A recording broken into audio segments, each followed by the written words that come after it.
Alhamdulillahirabbil alamin wa bihi nasta'inu ala umuri dunya waddin wassalatu wassalamu ala asyrafil anbiya'i wa mursalin nabiyina wa habibina Muhammadin wa ala alihi wa sahbihi ajmain. Asyhadu an la ilaha illallah wahdahu la syarikalah wa asyhadu anna Muhammadan abduhu wa rasuluh, amma ba'du.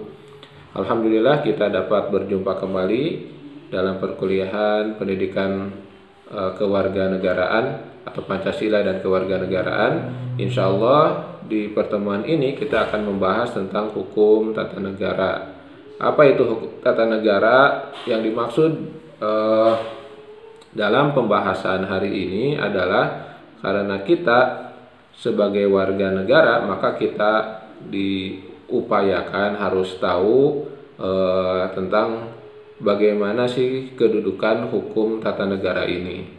Jadi bagaimana negara ini berjalan, aturan apa saja yang berlaku di negara ini, dan bagaimana cara untuk hidup menyesuaikan diri kita sebagai pribadi dan sebagai bagian dari masyarakat atau dari bangsa ini untuk berperan dalam pelaksanaan hukum tata negara ini. Nah, itu yang penting untuk diketahui. Jadi diharapkan nanti sesudah perkuliahan ini mahasiswa atau Anda mengenal hukum-hukum yang berlaku terkait dengan negara. Baik, kita mulai. Apa itu hukum tata negara? Hukum tata negara ini lahir tentu sesudah berdirinya negara-negara. Jadi hukum ini muncul sesudah masa Renaissance atau sesudah masa berdirinya negara-negara. Sebab sebelumnya di masa kerajaan-kerajaan, baik itu di wilayah Eropa ataupun di Asia atau secara umum di dunia, maka hukum seperti ini tidak ada. Sebab saat itu yang berlaku adalah hukum gereja atau hukum raja, di mana kekuasaan berlaku secara absolut. Jadi siapa yang menguasai hukum, ya tidak lain adalah raja. Ya tentu, walaupun tentu raja ini yang merujuk lagi kepada hukum-hukum yang sudah ada sebelumnya. Misalnya kalau di Eropa ya raja memberlakukan hukum selain hukum dirinya sendiri, tapi juga merujuk kepada hukum gereja misalnya. Atau kalau di dunia Islam ya merujuk kepada Al-Quran dan As-Sunnah, tetapi tentu di sana ada kewenangan pemimpin, raja atau sultan untuk memberlakukan hukum tersebut. Nah, hukum tata negara, hukum yang terkait dengan ketatanegaraan ini baru lahir sesudah negara-negara berkembang di dunia ini. Apa itu hukum tata negara? Definisinya atau dilihat dari aspek definisi, hukum tata negara itu diambil dari bahasa Inggris, yaitu constitutional law atau state law, atau bisa juga dalam bahasa Perancis disebut dengan droit constitutionnel. Kemudian dalam bahasa Belanda disebut staatsrecht. Recht itu artinya hukum, staat itu negara. Jadi hukum negara, hukum tata negara, hukum bagaimana menata hubungan negara. Nah, itu secara bahasa. Secara istilah, hukum tata negara didefinisikan sebagai sekumpulan peraturan hukum yang mengatur organisasi negara, hubungan antar kelengkapan negara, baik itu secara garis horizontal ataupun garis vertikal, serta kedudukan warga negara dan hak-hak asasinya. Jadi hukum tata negara ini setidaknya membahas tentang, pertama, peraturan hukum yang mengatur tentang organisasi negara secara umum. Jadi organisasi negara ini dijalankan seperti apa? Nah, hukum yang mengatur itu disebut hukum tata negara. Yang kedua yang dibahas dalam hukum tata negara adalah hubungan antar lembaga-lembaga kelengkapan negara.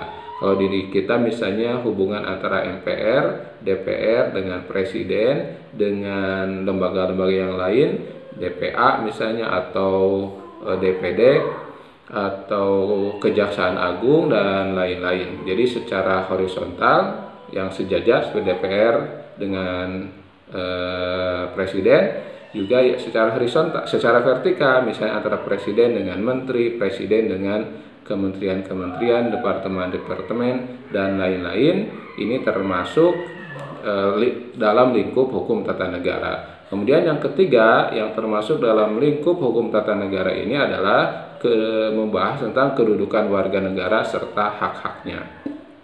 Jadi membahas tiga. Pertama, membahas tentang pengelolaan organisasi negara secara umum, kemudian hubungan antar lembaga-lembaga negara, baik itu yang sejajar ataupun yang vertikal, dan juga membahas tentang hubungan negara dengan rakyatnya, dan juga tentang hak-hak yang dimiliki oleh rakyat di negara tersebut. Nah, itu definisi hukum tata negara. Lalu apa saja objek tata negara itu? Nah, objek dari hukum tata negara itu ya negara itu sendiri. Nah, nanti rinciannya, misalnya dalam pembahasan yang satu tadi, yang dibahas adalah pengelolaan organisasi negara, maka di sini termasuk ke dalam bagian yang pertama ini adalah susunan, tugas, hak, wewenang, dan pembagian kerja antar lembaga negara. Misalnya tugas MPR apa, tugas Presiden apa, tugas DPR, kemudian Mahkamah Agung, dan lain-lain. Maka ini termasuk objek hukum tata negara yang pertama, yaitu yang terkait dengan pengelolaan organisasi-organisasi negara. Sedangkan yang kedua terkait dengan hubungan horizontal alat kelengkapan negara, baik itu horizontal, ini dibahas di dalamnya itu tentang lembaga-lembaga legislatif, lembaga eksekutif, lembaga yudikatif, dan juga dibahas tentang hubungan vertikal, misalnya pembagian tugas antara pusat dengan wilayah, antara pusat dengan provinsi, dengan kabupaten, kota, dan lain-lain. Nah, ini dibahas dalam pokok bahasan yang kedua. Jadi objek yang kedua dalam pembahasan hukum tata negara. Kemudian yang ketiga yang terkait dengan warga negara, maka yang dibahas di dalam hukum tata negara ini adalah tentang asas-asas kewarganegaraan dan hak asasi manusia. Nah, itulah objek hukum tata negara. Jadi yang pertama secara umum negara itu yang rinciannya, pertama bagaimana pengelolaannya, yang kedua bagaimana hubungan antar lembaga baik secara horizontal ataupun vertikal, dan yang ketiga hubungan negara dengan warga negara terkait dengan hak-haknya dan juga terkait dengan asas-asas kewarganegaraan.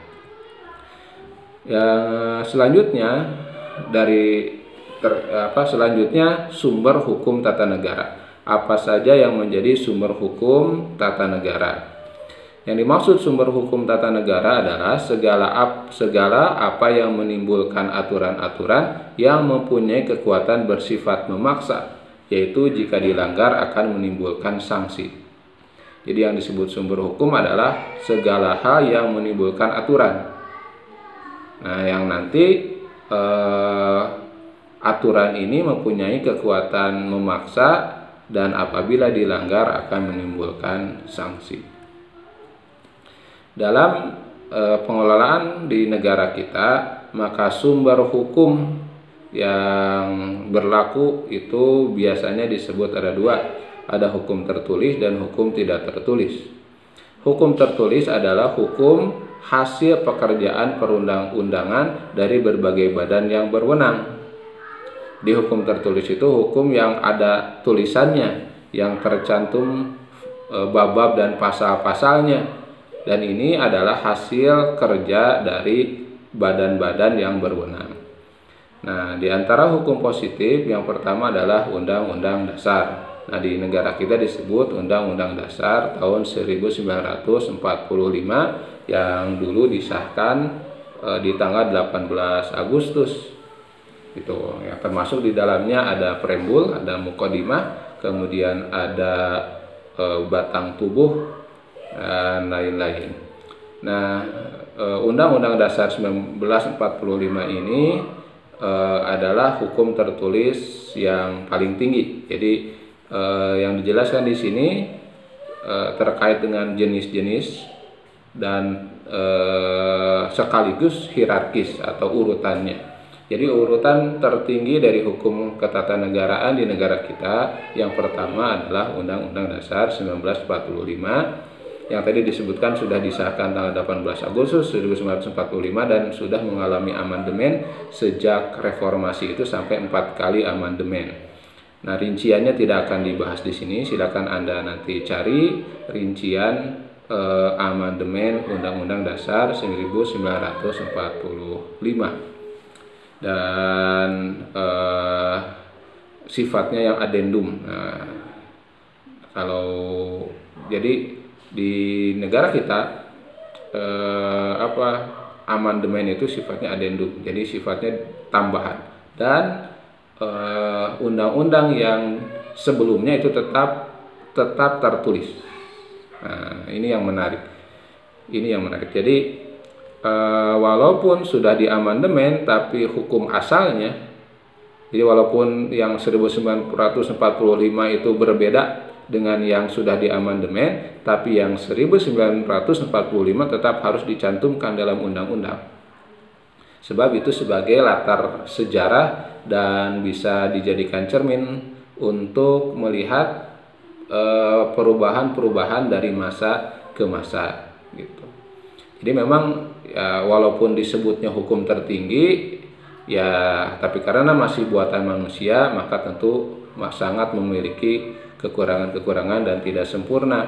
Maka di sini ketidaksempurnaan inilah makanya terkait dengan situasi, tempat dan waktu akan terjadi tentu saja perubahan-perubahan terkait dengan perubahan zaman dan tantangan yang ada di masa-masa selanjutnya.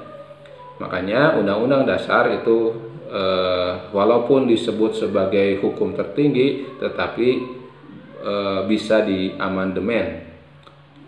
Artinya kalau bisa diamandemen berarti ya tidak sempurna. Maka karena tidak sempurna ini perubahan-perubahan itu harus tetap dicantumkan, harus tetap terlihat, karena untuk menjadi menjadi obor sejarah lah begitu, sehingga para pengatur undang-undang di masa-masa selanjutnya itu tahu perubahannya yang terjadi seperti apa dari masa ke masa. Jadi itu sifatnya adendum, ditambahkan, tetapi dengan catatan hukum-hukum yang sebelumnya masih tidak boleh dihapus dari ya catatannya. Jadi dibandingkan gitu ya. Kemudian hierarki yang kedua, sesudah Undang-Undang Dasar 1945 yang tertinggi, di bawahnya adalah TAP MPR atau Ketetapan MPR. Nah, Ketetapan MPR seperti contohnya misalnya TAP MPR tentang pembubaran PKI. Nah, ini kan sudah ditetapkan sebagai TAP MPR. Memang di undang-undang tidak ada, tapi di TAP MPR. Artinya kalau TAP MPR ini tidak bisa diubah kecuali oleh MPR lagi. Seperti tadi Undang-Undang Dasar 1945, maka itu tidak bisa diubah kecuali dengan kesepakatan seluruh rakyat Indonesia. Walau demikian, tapi dalam amandemen Undang-Undang 1945 sudah disepakati bahwa UUD 1945 ini tidak bisa diganti, gitu, atau tidak boleh diganti. Artinya ketika diganti berarti negara ini bubar, gitu, atau berubah dari satu negara kepada bentuk negara yang lain atau ke negara yang lain yang baru, sehingga ya berubah, gitu, berubah sama total begitu. Kalau undang-undangnya berubah, sebab sudah disepakati di dalam amandemen itu tidak menyentuh ranah mengganti Undang-Undang Dasar 1945 dengan yang lain. Jadi urutan tertinggi UUD 45, urutan kedua TAP MPR, Ketetapan MPR. Baru sesudah itu di bawahnya ada undang-undang.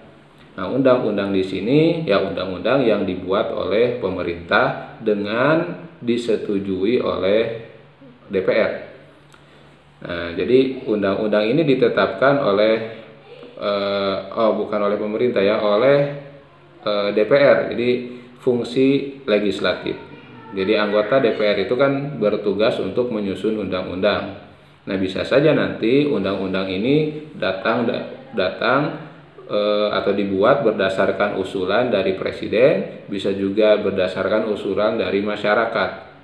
Jadi boleh saja kita misalnya ketika melihat ada situasi yang sangat penting, kita mengajukan undang-undang. Nah, salurannya adalah melalui DPR.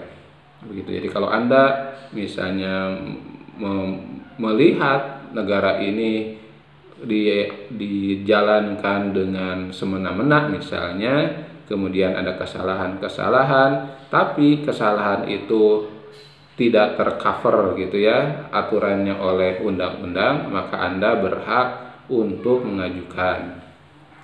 Nah, contoh yang tentang undang-undang ini sangat banyak. Misalnya undang-undang zakat. Undang-undang zakat ini diberlakukan atas usulan dari masyarakat, khususnya masyarakat muslim di Indonesia, melihat saking pentingnya zakat.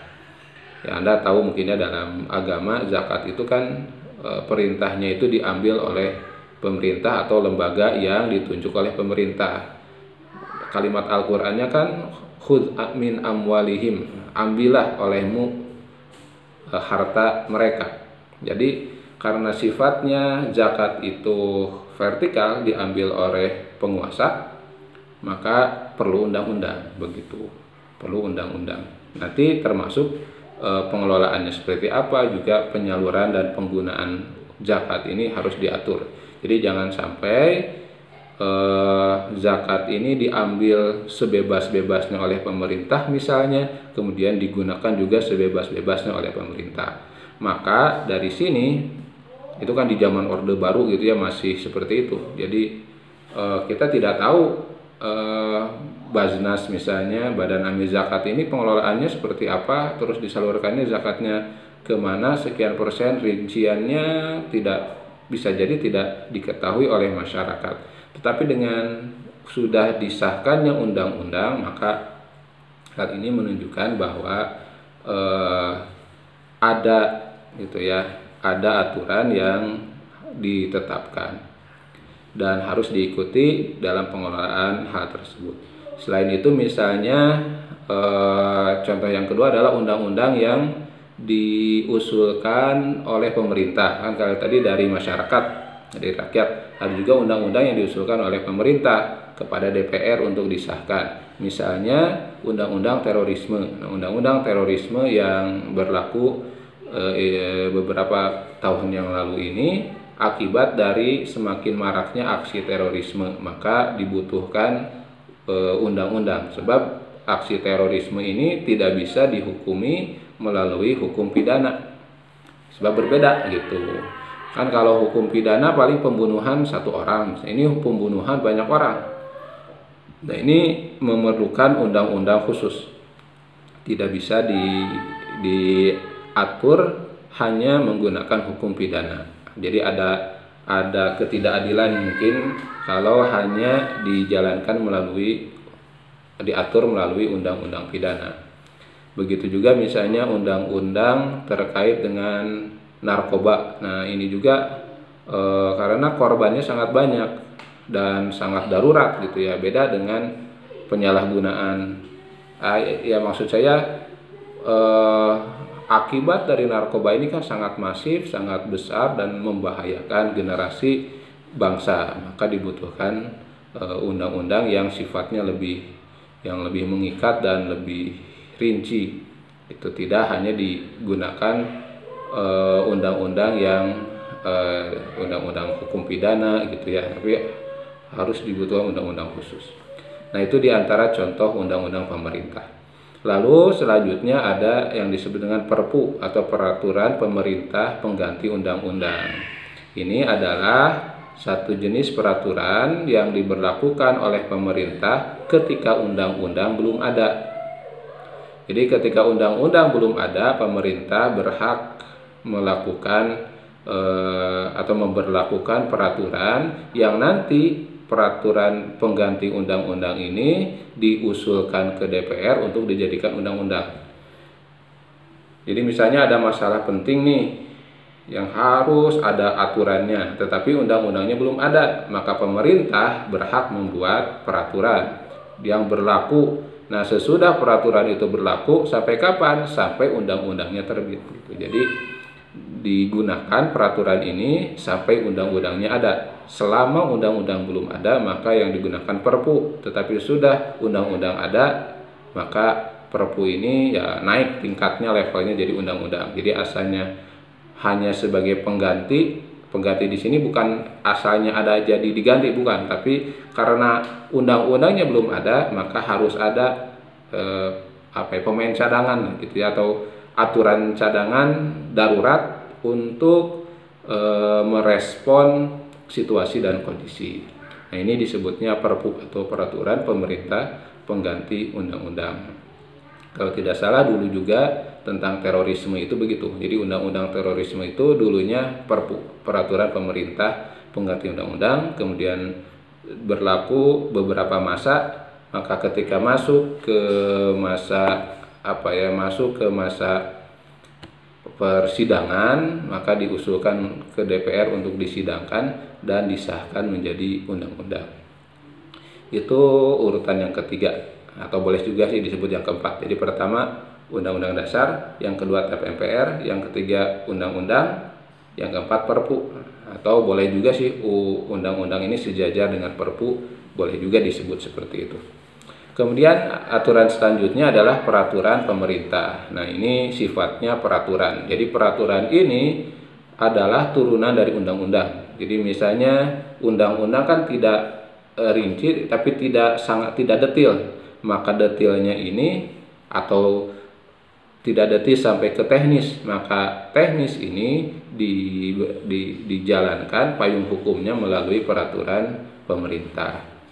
Itu yang keempat. Kemudian selanjutnya di bawah peraturan pemerintah adalah keputusan presiden. Misalnya keputusan presiden tentang kenaikan harga BBM, atau keputusan presiden atau pemerintah ya, keputusan presiden tentang suatu hal tertentu, maka ini ada di bawah peraturan pemerintah. Kemudian yang keenam, yang terakhir, ada yang disebut peraturan-peraturan lain. Ini tidak dirinci satu persatu karena banyak, bisa jadi banyak begitu. Misalnya peraturan menteri. Nah, peraturan menteri yang satu dengan peraturan menteri yang lain kan sifatnya sejajar, maka disebutnya saja disebut peraturan lain, atau peraturan-peraturan yang bukan dari menteri tapi dari pihak-pihak yang lain yang berada di bawah yang berwenang lah gitu di negara ini. Nah, itu namanya, itu hukum-hukum yang berlaku secara tertulis sekaligus juga hierarkinya. Jadi yang pertama Undang-Undang Dasar, yang kedua TAP MPR, yang ketiga Undang-Undang, atau boleh diganti selama belum ada undang-undangnya dengan Perpu, peraturan pemerintah pengganti undang-undang, baru yang keempat peraturan pemerintah, yang kelima keputusan presiden, dan yang keenam peraturan-peraturan lain yang diberlakukan itu oleh pihak-pihak yang di bawah presiden. Tadi misalnya contohnya peraturan menteri atau perda yang dikeluarkan oleh bupati atau oleh gubernur. Nah, itu masuk ke dalam jenis peraturan lain. Selanjutnya ada juga sumber lain yang dianggap bisa menjadi sumber hukum. Ini merujuk kepada ilmu hukum. Yang pertama yang bisa dianggap sebagai sumber hukum walaupun tidak tertulis, yaitu konvensi. Konvensi ini dalam bahasa kita disebut mungkin kesepakatan atau dalam bahasa agama ijma. Jadi walaupun tidak tertulis dalam undang-undang, tapi kalau sudah menjadi kesepakatan yang berlaku secara umum di suatu negara atau di suatu wilayah, maka ini termasuk jenis konvensi. Nah, jadi biasanya misalnya menurut Ismail Sunni, seorang ahli ketatanegaraan, dia mendefinisikan bahwa yang dimaksud konvensi adalah kelaziman-kelaziman yang timbul dalam praktek hidup kemudian diberlakukan sebagai hukum. Itu. Kalau dalam bahasa agama disebutnya al-adatu muhakkamatun, adat kebiasaan yang dijadikan hukum. Jadi walaupun tidak tertulis tapi biasanya begitu, maka itu disebutnya konvensi. Begitu, konvensi. Kemudian selain konvensi, yang termasuk hukum tidak tertulis, yang termasuk hukum-hukum atau sumber hukum yang lainnya yaitu traktat.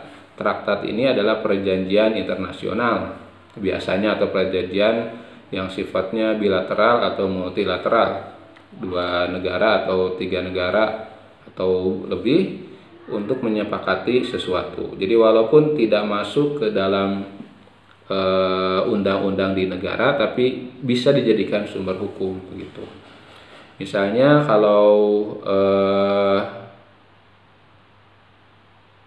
kalau sebagai contoh gitu ya, misalnya traktat Netherlands dengan Inggris di tahun 1824 yang menentukan bahwa Nederland atau Belanda melepaskan segala daerahnya di daratan Asia dan Singapura, sedangkan Inggris melepaskan Sumatera dan kepulauan sebelah selatan Singapura. Nah, itu dulu di tahun 1824, dan itu bisa dijadikan sumber hukum gitu ya. Kemudian juga ini contoh yang lain adalah traktat atau perjanjian hukum antara Belanda dan Inggris tahun 1895, waktu 1824. 1895 yang menentukan batas-batas daerah Belanda dan daerah Inggris di New Guinea atau di Irian. Nah, kemudian juga misalnya antara Belanda dan Portugis di tahun 1859 dan 1904 menentukan batas-batas daerah masing-masing di Pulau Timor. Jadi itu di antara contoh-contoh traktat atau perjanjian internasional antar negara yang biasa dijadikan sumber hukum. Jadi kalau misalnya batas negara Indonesia wilayahnya dengan Papua New Guinea misalnya, kemana sih, mana aturannya? Nah, ini biasanya merujuk kepada ini diantaranya merujuk kepada traktat atau perjanjian internasional yang tadi misalnya. Nah, itu sebagai contoh. Kemudian sumber hukum lain yaitu doktrin. Doktrin adalah suatu pendapat atau formulasi ide seseorang atau institusi yang disepakati dan diterima kebenarannya secara umum. Misalnya doktrin filosof, doktrin ahli politik. Maka apabila itu dirujuk, maka itu bisa sebagai sumber hukum gitu. Jadi doktrin. Nah, ini namanya doktrin. Jadi kalau misalnya dalam mencari solusi dari suatu masalah misalnya dalam yang berkaitan dengan hukum, sedangkan undang-undang belum ada, peraturan pemerintah juga belum ada, misalnya peraturan MPR juga belum ada, bahkan di Undang-Undang Dasar karena masih sangat umum tidak tercantum, maka boleh merujuk kepada doktrin dari pihak tertentu gitu. Jadi kalau tadi konvensi itu sifatnya ijma, kesepakatan banyak orang. Kalau doktrin ini teori yang disampaikan oleh seseorang kemudian dirujuk menjadi sumber hukum. Terakhir, sumber hukum di Indonesia atau sumber hukum lain selain dari yang tertulis tadi adalah jurisprudensi. Jurisprudensi adalah pembentukan hukum yang bersumber kepada keputusan hakim sebelumnya atau keputusan hakim terdahulu. Jadi misalnya ada satu sengketa hukum, kemudian diputuskan oleh seorang hakim dahulu A, kemudian selesai misalnya, di kemudian hari muncul lagi masalah-masalah yang mirip atau masalah yang sama, dan undang-undang tentang hal itu masih belum ada, maka keputusan hakim terdahulu itu bisa dirujuk sebagai sumber hukum. Ini namanya jurisprudensi. Nah, rekan-rekan mahasiswa, itu sumber-sumber hukum dalam hukum tata negara di Indonesia. Lalu selanjutnya adalah tentang asas-asas hukum tata negara. Nah, ada 3 asas yang berlaku dalam hukum ketatanegaraan di Indonesia. Yang pertama adalah asas negara kesatuan. Jadi asas negara kesatuan artinya negara Indonesia atau semua aturan ini harus berasaskan kepada bahwa negara Indonesia ini asasnya bahwa negara Indonesia adalah negara kesatuan. Jadi tidak boleh aturan dibuat tetapi tidak mencerminkan asas kesatuan ini. Jadi asas kesatuan ini biasanya berlaku dalam 3 hal gitu ya, atau pencerminannya, pengejauhantahannya menjadi 3 hal. Yang pertama asas desentralisasi, yang kedua dekonsentrasi, dan yang ketiga tugas pembantuan. Jadi asas kesatuan itu misalnya desentralisasi. Desentralisasi adalah penyerahan wewenang pemerintahan oleh pemerintah kepada daerah otonom dalam mengatur dan mengurus urusan pemerintahan di wilayah tersebut. Ini desentralisasi. Nah, jadi negara kesatuan, tapi pemerintah pusat memberikan kewenangan kepada daerah untuk mengatur hal-hal tertentu. Nah, ini namanya desentralisasi. Kemudian yang kedua dekonsentrasi. Dekonsentrasi adalah pelimpahan wewenang pemerintahan oleh pemerintah kepada gubernur sebagai wakil pemerintah. Nah, jadi ini dekonsentrasi, pelimpahan wewenang. Jadi misalnya kalau dalam dekonsentrasi ini biasanya disertai dengan pendanaan sumber daya manusia dan lain-lain yang diberikan oleh pemerintah. Jadi berbeda dengan desentralisasi. Kalau desentralisasi pure itu wilayah gitu ya, wilayah baik itu provinsi atau kabupaten kabupaten kota itu memiliki wewenang yang seluas-luasnya. Tapi tentu tapi tentu masih dalam koridor NKRI gitu, asas kesatuan tadi gitu. Jadi diberikan wewenang tapi dalam aspek tertentu saja. Misalnya ya di negara kita kan ada namanya otonomi daerah. Itu dalam pengelolaan di wilayahnya, ini disebutnya desentralisasi. Kalau dekonsentrasi berarti pemerintah pusat punya aturan nih, punya program, kemudian dilimpahkan wewenangnya kepada daerah untuk mengelola dengan sumber dana dan sumber daya manusia dari pemerintah pusat. Nah, ini dekonsentrasi. Kemudian ada juga yang disebut tugas pembantuan. Tugas pembantuan adalah penugasan dari pemerintah kepada daerah untuk membantu gitu, untuk membantu. Jadi untuk melaksanakan tugas tertentu lah. Jadi ini lebih khusus lagi. Ya, jadi sifatnya tidak dilepas gitu ya. Jadi kalau desentralisasi sepenuhnya wewenang di wilayah, di daerah. Kalau dekonsentrasi pelimpahan seluruhnya dikasih, tapi aturannya atau kewenangannya diatur gitu ya. Kalau tugas pembantuan ini wilayah hanya membantu saja. Jadi programnya tetap di pusat gitu, terkonsentrasi. Tetap terkonsentrasi, tetapi wilayah-wilayah di bawahnya itu bertugas hanya membantu saja. Kemudian yang kedua, hukum tata negara ini di Indonesia berasas kepada asas negara hukum, bahwa negara Indonesia adalah negara yang yang menghormati hukum. Jadi hubungan antara yang memerintah dengan yang diperintah tidak berdasarkan kekuasaan, melainkan berdasarkan suatu norma objektif yang juga mengikat pihak yang memerintah. Nah, ini yang namanya disebut negara hukum. Jadi hubungan antara pemerintah yang memerintah dengan yang diperintah itu sama. keduanya sama di hadapan hukum gitu. Jadi beda dengan di kerajaan misalnya. Kalau kerajaan membuat aturan, aturannya buat siapa? Buat rakyat.